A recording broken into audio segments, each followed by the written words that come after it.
friends, welcome to Madras Samayal. இன்னைக்கு நம்ம Madras Samayalல நல்ல சாஃப்ட்டா ரொம்ப லைட்டா இருக்கக்கூடிய பேக்கரி ஸ்டைல் பன் எப்படி பண்றதுன்னு பார்க்கலாம். இதுல வந்து நம்ம பால், முட்டை, அப்புறமா வந்து பட்டர்லாம் சேர்த்து பண்றதுனால ரொம்ப ரிச்சா ரொம்ப டேஸ்டா இருக்கும். இப்போ இது பண்றதுக்கு ஃபர்ஸ்ட் வந்து நம்ம ஈஸ்ட் ஆக்டிவேட் பண்ணனும். அதுக்கு நான் இன்னைக்கு வந்து 1/2 கப் வெதுவெதுப்பா இருக்கிற பால் எடுத்துர்க்கேன். ரொம்ப சூடா இருக்க கூடாது. குழந்தைங்க குடிக்கிற சூட்ல தான் இருக்கணும். இப்போ இதுல வந்து நம்ம சர்க்கரை சேர்க்கணும். நான் மொத்தத்துல 6 டேபிள்ஸ்பூன் சர்க்கரை வச்சிருக்கேன். இது வந்து 75 கிராம். அதுல இருந்து 1 டீஸ்பூன் மட்டும் நான் இப்போ சேர்க்கிறேன். மீதியை வந்து நம்ம அப்புறமா சேர்த்துப்போம். அதுக்கு அப்புறமா 2 டீஸ்பூன் ஈஸ்ட். இது வந்து கிட்டத்தட்ட 5 கிராம் இருக்கும். எல்லாத்தையும் சேர்த்துட்டு இது வந்து ஒரு 5 நிமிஷம் இருக்கட்டும். இப்போ பார்த்தோம் அப்படின்னா ஈஸ்ட் வந்து நல்லா ஆக்டிவேட் ஆகியிருக்கு.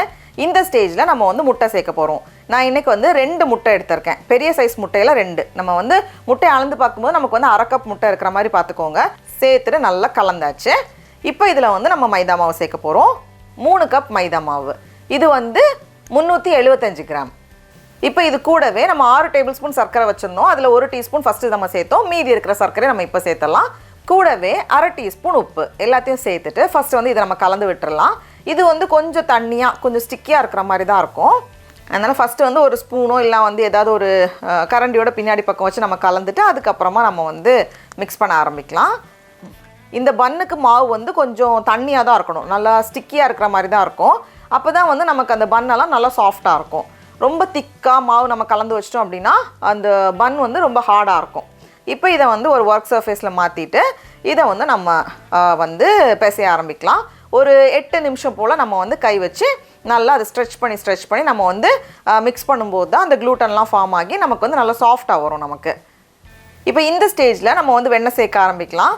நான் இன்றைக்கி வந்து 75 கிராம் வெண்ணெய் வச்சுருக்கேன். இது வந்து 1/2 கப்பை விட ஒரு 2 டேபிள் ஸ்பூன் கம்மியாக இருக்கும்.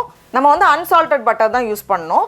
வெண்ணெயை வந்து ஃபஸ்ட்டே நம்ம வந்து ஃப்ரிட்ஜ்லேருந்து வெளியே எடுத்து வச்சிடணும். அது நல்லா சாஃப்டாக ரூம் டெம்பரேச்சரில் இந்த மாதிரி சாஃப்டாக இருக்கும்போது தான் நமக்கு வந்து மாவோட மிக்ஸ் பண்ணுறதுக்கு ஈஸியாக இருக்கும். இதுலேருந்து ஒரு பீஸாக எடுத்துகிட்டு நம்ம வந்து மிக்ஸ் பண்ணணும். இப்போ நம்ம வந்து வெண்ணெய் சேர்க்க அது ஒட்டுற தன்மை வந்து அதிகமாகிட்டே போயிட்டுருக்கோம்.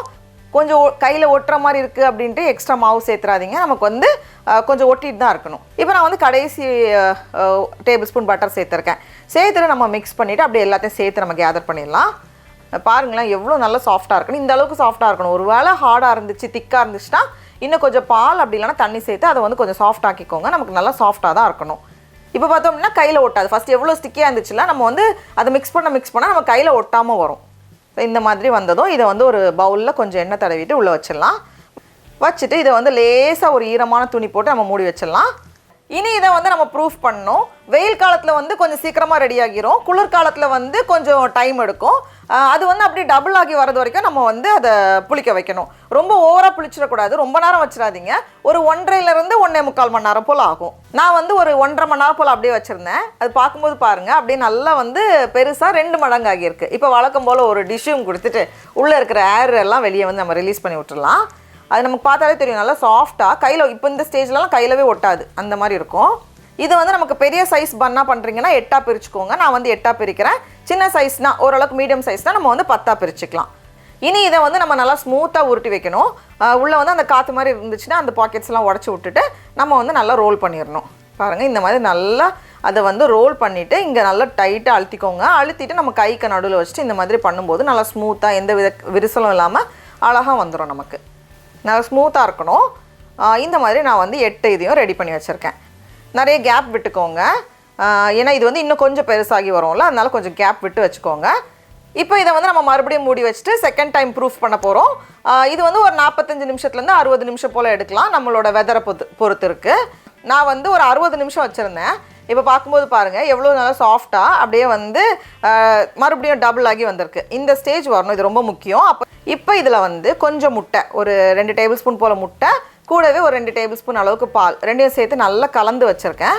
அதை வந்து மேலே ப்ரஷ் பண்ணுறதுக்காக தான். இல்லை இன்னொரு முட்டை யூஸ் பண்ண வேண்டாம்னு நினச்சிங்கன்னா வெறும் பால் வச்சு நம்ம ப்ரஷ் பண்ணாலும் போதும். அந்த கலருக்காக. இனி இதை வந்து நம்ம பேக் பண்ணணும்.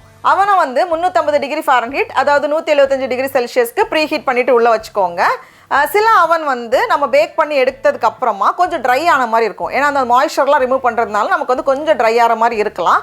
அந்த மாதிரி இருந்துச்சுன்னா என்ன பண்ணலாம்னா ஒரு ஸ்டெயின்லெஸ் ஸ்டீல் பாத்திரத்தில் கொஞ்சமாக சுடு தண்ணி வச்சு நம்ம வந்து ப்ரீஹீட் பண்ணும்போதே உள்ளே வச்சுக்கோங்க. அப்போ வந்து அந்த சுடு தண்ணி கொஞ்சம் எவாப்ரேட் ஆகும்ல, அதில் வந்து அந்த மாய்ஸ்சர் வந்து கொஞ்சம் அந்த அவன்லேயே இருக்கும். இது வந்து ஒரு எக்ஸ்ட்ரா ஸ்டெப் தான். ஒரு எக்ஸ்ட்ரா இன்னும் கொஞ்சம் கூட சாஃப்ட்னஸ் வேணும்னா நம்ம இதை வந்து ஃபாலோ பண்ணலாம். இல்லைனா வந்து நம்ம சும்மா பேக் பண்ணுறதுனாலும் பண்ணலாம். இனி இந்த சுடு தண்ணி வச்சு நம்ம வந்து ப்ரீஹீட் பண்ணோம்ல, ஒரு 15 நிமிஷம் போல் ஆகும். அந்த ப்ரீஹீட் பண்ணதுக்கப்புறமா அந்த சுடு தண்ணியை வெளியே எடுத்துருங்க.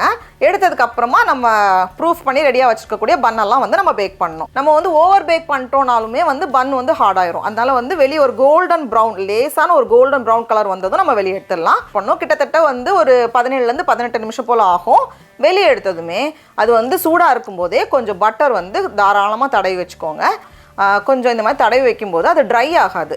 தேய்ச்சிட்டு இதை வந்து மூடி வச்சு நம்ம ஆற வைக்கும்போது இன்னுமே அந்த மாய்ஸ்சர் வந்து உள்ளவே லாக் ஆகும். இப்போ வந்து ஒரு அரை மணி நேரத்துக்கு அப்புறம் பாருங்கள், நம்மளோட பன்னெல்லாம் அவ்வளோ சூப்பராக இருக்குது, அவ்வளோ சாஃப்டாக இருக்குது. சொல்கிறதுக்கு வார்த்தையில் அது பார்த்தாலே நமக்கு தெரியும். அந்த மேலே இருக்கிற அந்த இது பாருங்கள், அவ்வளோ நல்லா சாஃப்டாக ரொம்ப ரொம்ப சூப்பராக வரும்.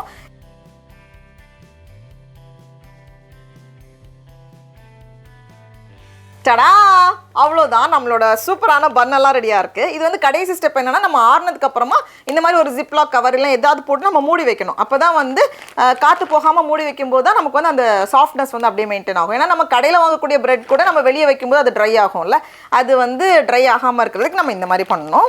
பாருங்கள் எவ்வளோ நல்லா சாஃப்டாக இருக்குன்னு. இதை வந்து அப்படியே காஃபி டீயில் முக்கி சாப்பிட்றதே ஒரு தனி டேஸ்ட்டு. இது பன்னு பட்டர் ஜாம் எல்லாம் என்ன காம்பினேஷன் வேணாலும் நம்ம இது வந்து சேர்த்துக்கலாம். ரொம்ப ரொம்ப நல்லாயிருக்கு. நீங்களும் கண்டிப்பாக இந்த ரெசிபியை வீட்டில் செஞ்சு பாருங்கள். உங்களுக்கு இந்த வீடியோ பிடிச்சிருந்துச்சுன்னா மெட்ராஸ் சமையலுக்கு சப்ஸ்கிரைப் பண்ணுங்கள். நாவின் சுவையரம்புகள் மலரட்டும்.